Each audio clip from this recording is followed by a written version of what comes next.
نحمده ونستعينه ونستغفره ونؤمن به ونتوكل عليه ونعوذ بالله من شرور أنفسنا ومن سيئات أعمالنا من يهده الله فلا مضل له ومن يضلله فلا هادي له ونشهد أن لا إله إلا الله وحده لا شريك له ونشهد أن سيدنا ونبينا ومولانا محمدا عبده ورسوله قال الله سبحانه وتعالى أعوذ بالله من الشيطان الرجيم بسم الله الرحمن الرحيم لقد من الله على المؤمنين إذ بعث فيهم رسولا منهم يتلو عليهم آياته ويزكيهم ويعلمهم الكتاب والحكمة وإن كانوا من قبل لفي ضلال مبين صدق الله العظيم. قابل صد احترام بزرگو دوستو، اللہ جل جلالہ عم نوالہ کا بے انتہا فضل اس کا کرم ہے کہ رب کائنات نے ہم کو وہ ساعتیں عطا فرمائی اور وہ توفیق عطا فرمائی کہ ہم حضور اکرم صلی اللہ علیہ وسلم کی حیات طیبہ اور سیرت مبارکہ کو سنیں اور سنائیں. حضور اکرم صلی اللہ علیہ وسلم کی حیات طیبہ ہم سنا رہے تھے کئی جمعوں سے، اور ہمارا سبق یہاں پر پہنچا تھا کہ حضور اکرم صلی اللہ علیہ وسلم اپنے بچپنے میں جب بکریاں چرایا کرتے تھے، ان کا ایک ساتھی تھا، ان سے پوچھ کر جو ہے وہ مکے کے ایک پروگرام میں دیکھنا چاہتے تھے کہ مکے کے اندر بیاہ شادیاں کیسی ہوتی ہیں. تو بکریاں اپنے ساتھی کو دے کر گئے، لیکن اللہ کے نبی صلی اللہ علیہ وسلم اس پروگرام کے شروع ہونے سے پہلے ہی نیند کا غلبہ ہونے کی وجہ سے سو گئے اور صبح تک سوتے رہے. اللہ کے نبی صلی اللہ علیہ وسلم نے کچھ بھی نہیں دیکھا. ساتھی نے جب پوچھا کہ تم نے کیا دیکھا، تو آپ صلی اللہ علیہ وسلم نے فرمایا کہ میں نے تو کچھ بھی نہیں دیکھا، غلبت النوم، مجھے تو نیند کا اتنا غلبہ ہوا کہ مجھے معلوم ہی نہیں رہا کہ میں نے کیا رات میں کیا ہوا کیا نہیں ہوا.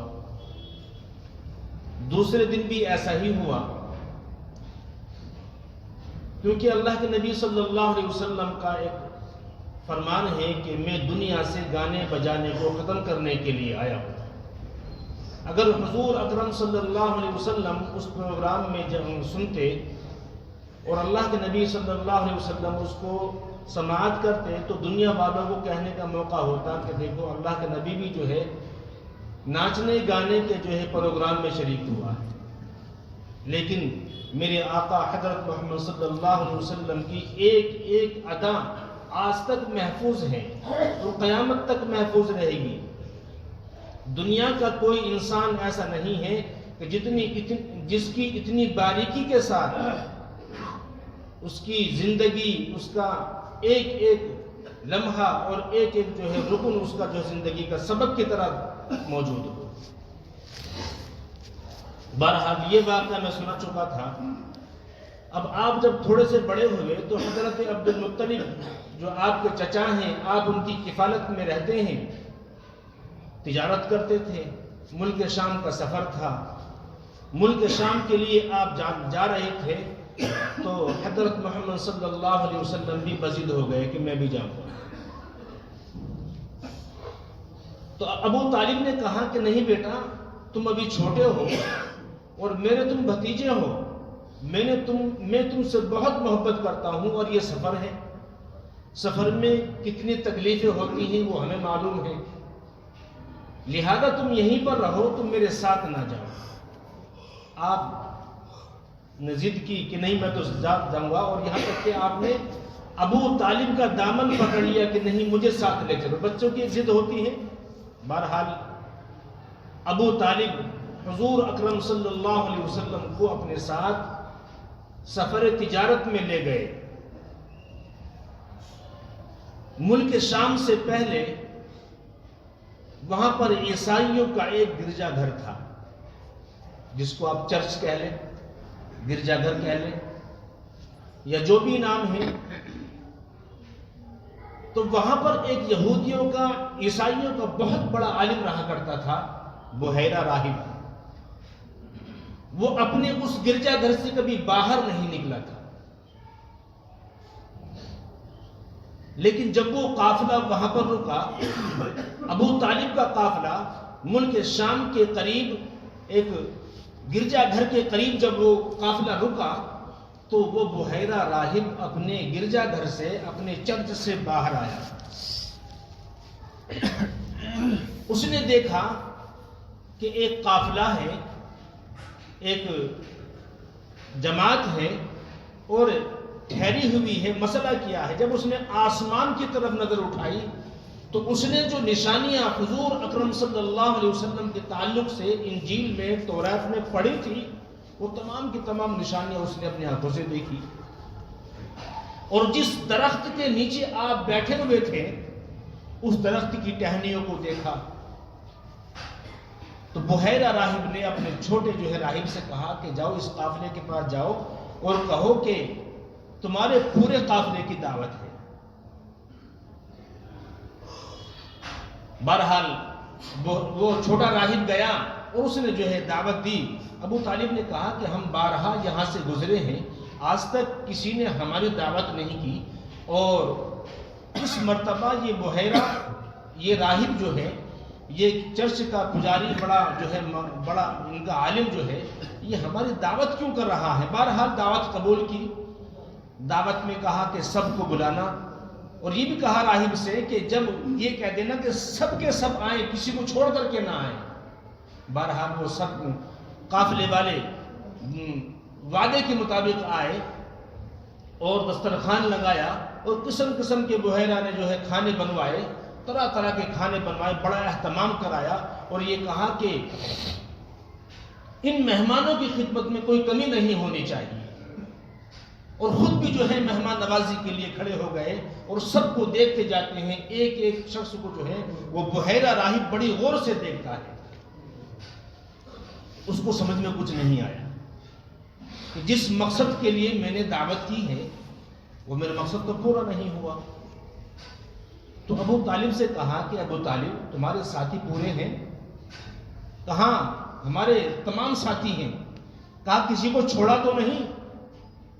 کہا کہ ایک بچہ ہے وہ سامان کے پاس ہے، سامان کی حفاظت کے لیے. کہا کہ میں نے تمام قافلے کی دعوت کی ہے، آپ نے ان کو چھوڑا کیوں؟ نے کہ نہیں ایسا کوئی مسئلہ نہیں ہے، ہم اس کے لیے یہاں سے کھانا لے جائیں گے اور وہ بچہ ہے، وہ سامان کی حفاظت کے لیے وہاں پر ہم نے اس کو چھوڑ دیا. کہا کہ نہیں ان کو بلاؤ. بہرحال حضور اکرم صلی اللہ علیہ وسلم کو بلایا. جب آپ دسترخوان پر بیٹھے تو بحیرہ نے کچھ سوال کیے. کہا کہ کیا نام ہے آپ کا؟ آپ کا اسم مبارک کیا ہے؟ کہا کہ میرا نام محمد ہے. کہا کہ آپ کو خواب آتے ہیں؟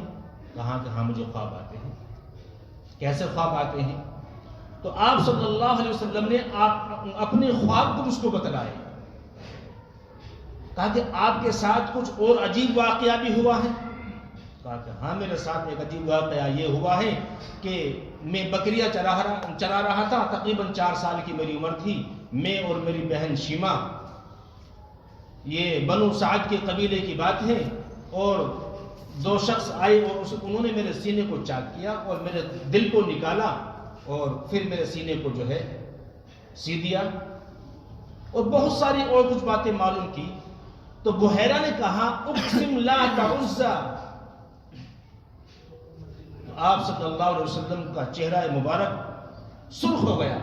کہا کہ تم نے بتوں کی قسم کیوں کھائی ہے؟ کہا کہ میں قسم کھاتا ہوں لات کی اور عزا کی.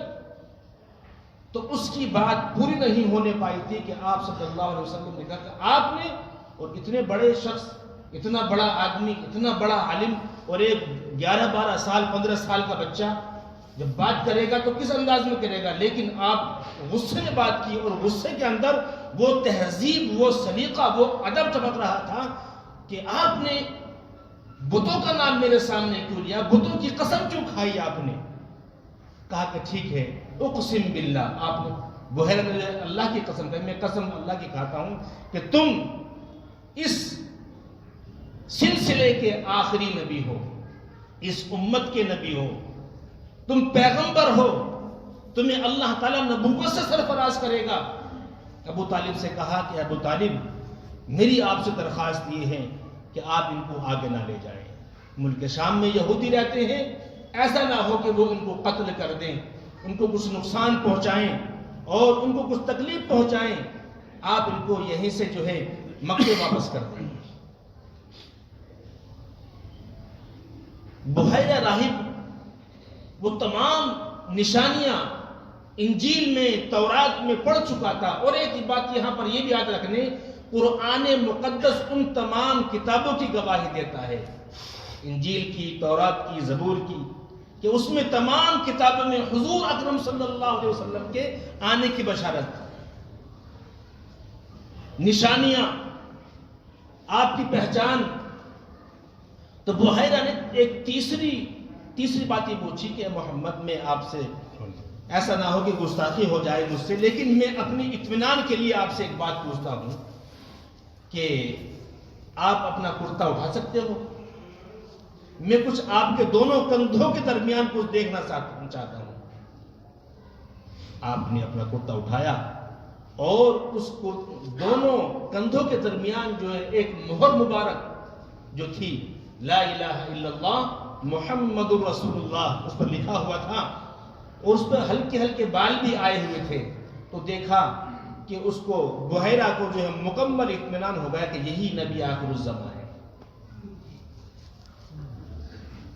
یہی نبی آخر الزمان ہے۔ آپ اور آپ کے چچا ابو طالب اور پورا قافلہ جب جا رہے تھے تو ابو طالب بحیرہ کے پاس کھڑے ہو گئے۔ تو جب بحیرہ کے پاس کھڑے ہوئے اور آپ قبیلے کے پاس اپنے جو ہے قیام گاہ پر جا رہے تھے جہاں پر قیام ہوا تھا، تو ابو طالب سے کہا بحیرہ نے کہ اے ابو طالب، کچھ دیکھتے ہو آپ؟ کہا کہ کیا؟ کہا کہ اس درخت کی طرف دیکھو جس درخت کے نیچے جو ہے آپ کا بھتیجا بیٹھا ہوا ہے۔ کہا کہ ٹہنیاں آپس میں، اچھا بیری کا درخت، کتابوں میں آتا ہے کہ بیری کا درخت تھا، بیری کے درخت کے پتے کتنے ہوتے ہیں؟ پتے بھی نہیں ہوتے، بہت کم چھوٹے چھوٹے پتے ہوتے ہیں، ٹہنیاں ہوتی ہیں، لیکن ان ٹہنیوں نے ایسا سایہ کر لیا کہ دھوپ کا سایہ بالکل ختم ہو گیا۔ اور آپ جب اس بحیرہ کے پاس سے اپنے قبیلے میں پہنچے ہیں تو آسمان کے اوپر ایک بدلیہ آپ کے اوپر جو ہے سایہ کیے ہوئے تھی۔ ابو طالب سے جو ہے بحیرہ نے ایک سوال اور کیا تھا، وہ سوال کیا تھا کہ اے ابو طالب یہ بتلاؤ کہ یہ کون ہے؟ کہا کہ یہ میرا بیٹا ہے۔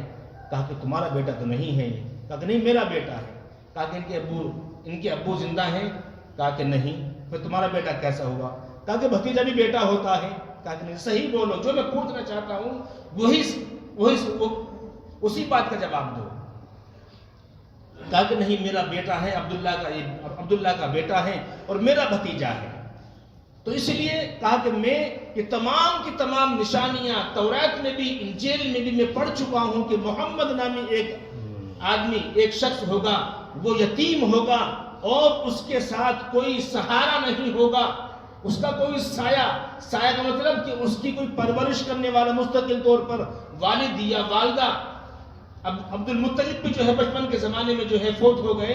ابو طالب کا بڑا خاندان ہے، تو ابو طالب اپنے بڑے خاندان ہونے کی وجہ سے محبت تو بہت کرتے ہیں لیکن تربیت کا جو معاملہ ہے وہ نہیں ہو پاتا ہے۔ فرمایا کہ اگر دنیا کے اندر میرے نبی صلی اللہ علیہ وسلم کا کوئی پرورش کرنے والا، تربیت کرنے والا ہوتا تو دنیا کو ایک موقع یہ ملتا کہ دیکھو ان کی ماں نے ان کی تربیت کی ہے، ان کے باپ نے ان کی تربیت کی ہے، کیونکہ نبی کی تربیت اللہ تعالیٰ براہ راست کرتے ہیں، اس کی حفاظت بھی اللہ تعالیٰ براہ راست کرتے ہیں۔ ایک واقعہ بڑا عجیب و غریب اور آیا. تقریباً آپ کی عمر جو ہے 25 سال کے قریب ہے. اب آپ کی شادی حضرت خدیجہ سے ہوتی ہے. اسی اثنا میں بہت سارے واقعات ہیں، بڑے عجیب و غریب واقعات ہیں. پورے مکے میں آپ کی مقبولیت، اتنی مقبولیت ہے کہ ایک نوجوان محمد اتنا پیارا نوجوان ہے کہ تمام حضرات کی مدد کرتا ہے، نصرت کرتا ہے، اور مشکل کام میں کام آتا ہے. اس کے پاس کوئی امانت رکھ دو تو امانت جو کی تو مل جاتی ہے. جھوٹ نہیں بولتا، صادق ہے، امین ہے. حضرت خدیجہ رضی اللہ تعالی عنہ نے جب ان محمد صلی اللہ علیہ وسلم کی یہ باتیں سنی تو اپنے ایک خادم کو بلایا اور اس خادم سے کہا کہ ان کو بلا کر کے لاؤ. وہ آئے. کہا کہ آپ کیا کرتے ہو؟ کہا کہ میں مزدوری کرتا ہوں، بکریاں چرا لیتا ہوں، اور جو کام مل جاتا ہے وہ کر لیتا ہوں. کہا کہ آپ جو ہے تجارت جانتے ہیں؟ کہا کہ ہاں جانتا ہوں. تو اپنے خادم کے ساتھ کچھ پیسے دے کر جو ہے تجارت کے لیے بھیج دیا. جب آپ صلی اللہ علیہ وسلم وہاں پر تجارت کے لیے گئے، اپنا سامان بیچا. تمام قافلے والے اپنا سامان بیچ کر واپس آ گئے. آپ صلی اللہ علیہ وسلم نے وہاں پر سامان بیچا. جو سامان بیچا تھا اس کے پیسے جو ملے تھے وہاں سے اور سامان خریدا مکے میں آ کے بیچنے کے لیے. تو آپ صلی اللہ علیہ وسلم جب آئے تو مکے میں وہ سامان بیچا تو آپ نے ڈبل نفع کمایا. تو حضرت خدیجہ حیران ہیں کہ اتنی عمر اور تجارت کا اتنا بڑا تجربہ اور اتنے حسن اخلاقی سے جو ہے تجارت کی ہے. جو آپ کا خادم تھا، حضرت خدیجہ کا جو خادم ہے، انہوں نے یہ بھی کہا تھا حضرت خدیجہ نے کہ ایک ایک حرکات پر نظر رکھنا. اور مکے کا وہ ماحول، غریب کو غلام بنانا، غریب کو ستانا اور غریب کے ساتھ ظلم کرنا وہاں پر ایک عام عادت تھی. لیکن محمد صلی اللہ علیہ وسلم آزاد ہیں اور تجارت کر رہے ہیں. جب وہ خادم ایک ایک چیز پر جو ہے نظر کرتا ہے اور آ کر کے جو ہے حضرت خدیجہ پوچھتی ہیں کہ تم نے کیا دیکھا؟ کہا اس کا نام ہے میسرہ. اے میسرہ تم نے کیا دیکھا؟ کہا کہ میں نے سفر میں جو دیکھا وہ زندگی میں نے ایسا کبھی نہیں دیکھا. کیا دیکھا؟ کہ آپ کے اخلاق، آپ کے عادات، آپ میرے ساتھ کھانا کھاتے ہیں، مجھ سے محبت کرتے ہیں، اتنے بڑے خاندان کے ہو کر، اتنے بڑے قبیلے کے ہو کر اور آزاد ہو کر مجھ جیسے غلام اور غریب آدمی پر کتنی شفقت اور مہربانی کی ہے کہ میں اس کو اپنی زبان سے پیش نہیں کر سکتا. اور جب میں نے یہ دیکھا جب آپ جا رہے تھے تو بادل آپ پر جو ہے سایہ فگن تھا، اور میں نے دیکھا کہ درخت آپ کے استقبال میں جھک رہے تھے. یہاں تک کہ میں نے یہ بھی دیکھا کہ بعض مرتبہ میرے کانوں میں آواز آئی السلام علیکم یا رسول اللہ. پتھروں سے، پہاڑوں سے، پیڑوں سے سلام کی آواز آ رہی ہیں. تو حضرت خدیجہ رضی اللہ تعالی عنہ کے دل میں محبت آئی. آپ کی عمر کتنی ہے؟ 40 سال حضرت خدیجہ کی عمر، اور میرے آقا صلی اللہ علیہ وسلم کی عمر کتنی ہے؟ 25 سال. 15 سال کی عمر کا فرق. لیکن آپ کے دل میں حالانکہ کوئی شادی کی خواہش نہیں، لیکن کتابوں میں لکھا ہے، تاریخی کتابوں میں لکھا ہے کہ دنیا کے اندر 4-5 عورتیں ایسی ہوئی ہیں کہ جن کو اللہ نے ان سے زیادہ عقل اور شعور کسی کو نہیں بخشا. اس میں ایک حضرت خدیجہ بھی ہے. آپ کے دل میں محبت آئی اور حضرت خدیجہ نے کہا کہ میں کیسے پیغام بھیجوں، کیونکہ مکے کے اور عرب کے بڑے بڑے سلاطین، بڑے بڑے بادشاہ اور بڑے بڑے شہزادوں نے آپ کے پاس شادی کا پیغام بھیجا تھا. آپ نے سب کو جو ہے نامنظور کر دیا. اور اب میں پیغام بھیجتی ہوں تو کیا کہیں گے کہ اتنے بڑے شاہوں کے ساتھ، شہزادوں کے ساتھ منع کر دیا، اور ایک غریب خاندان، غریب قبیلہ ہے، یتیم کے ساتھ میں جو ہے اس نے کیسے نکاح کو قبول کر لیا. بہرحال ایک آسیہ نام کی ایک عورت تھی. حضرت خدیجہ نے اپنی بات کو ان سے کہا کہ میں ایسا چاہتی ہوں. کہا کہ ٹھیک ہے میں جاتی ہوں محمد صلی اللہ علیہ وسلم کے پاس. گئی اور کہا کہ اے محمد آپ شادی کو نہیں کر لیتے؟ کہا کہ مجھ سے کون شادی کرے گا، میں یتیم ہوں، غریب ہوں، میرے پاس پیسہ نہیں ہے.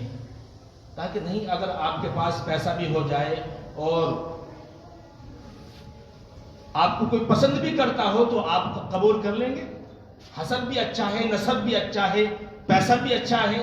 کہا کہ کیوں نہیں کرنے کا، قبول کر لو جب حسب بھی اچھا ہے نسب بھی اچھا ہے. کہا کہ وہ خدیجہ ہیں. کہا کہ نہیں، خدیجہ بہت مالدار ہیں، بڑے اعلیٰ نسب کی عورت ہیں، مکے کی جو ہے بڑی تاجرہ ہیں، وہ مجھ سے کیسے شادی کر سکتی ہیں. تو آصفہ نے کہا کہ اگر میری بات کو آپ راز میں رکھیں اور میں یہ کہوں کہ مجھے خدیجہ نہیں بھیجا ہے تو آپ منظور کر لیں گے، لیکن یہ میری بات راز میں رہے. کہا کہ ٹھیک ہے، اگر ایسا ہے تو مجھے منظور ہے. آپ صلی اللہ علیہ وسلم حضرت خدیجہ کے پاس آئے، پورا واقعہ بیان کیا. بہرحال آپ صلی اللہ علیہ وسلم کو حضرت خدیجہ نے اپنا سارا مال دے دیا کہ محمد یہ آپ کے لیے ہے،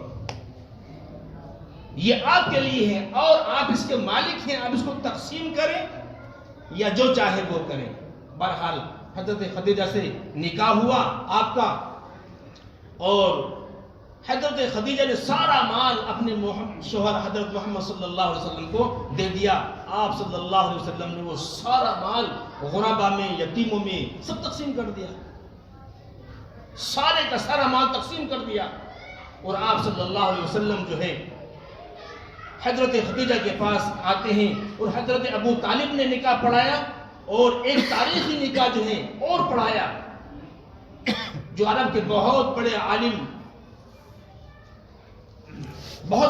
تھے اس وقت میں. وہ تاریخی نکاح جو ہے ان حدیث کی کتابوں میں آج تک موجود ہے اور قیامت تک موجود رہے گا. آپ صلی اللہ علیہ وسلم کی شان اور آپ کے استقبال اور آپ کی جو ہے خصوصیات اس جو ہے خطبے میں جو ہے بیان کی گئی ہیں کہ آپ کی خصلتیں، آپ کی عادتیں، آپ کی جو ہے بولنے کا انداز، آپ کو جو ہے بڑوں سے بات کرنے کا انداز، چھوٹوں سے بات کرنے کا انداز، سب کے سب جو ایک ایک الفاظ اس کا اتنا قیمتی اور اتنا جامع الفاظ ہے اس خطبے کا کہ ایک ہر لفظ پر اگر 100 کتابیں لکھی جائیں تو کم ہے.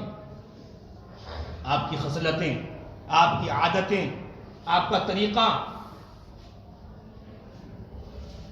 تو حضور اکرم صلی اللہ علیہ وسلم نے حضرت خدیجہ کا وہ سارا مال جو ہے غربا میں، یتیموں میں تقسیم کر دیا. کیوں؟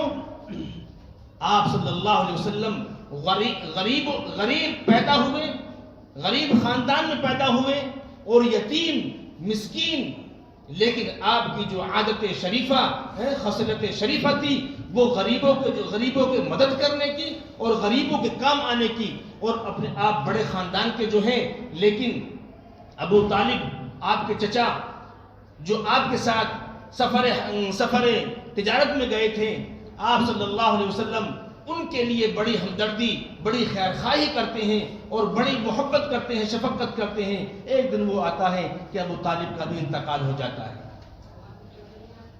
اس اثنا میں اور بہت سارے واقعات ایسے ہیں کہ مکے والے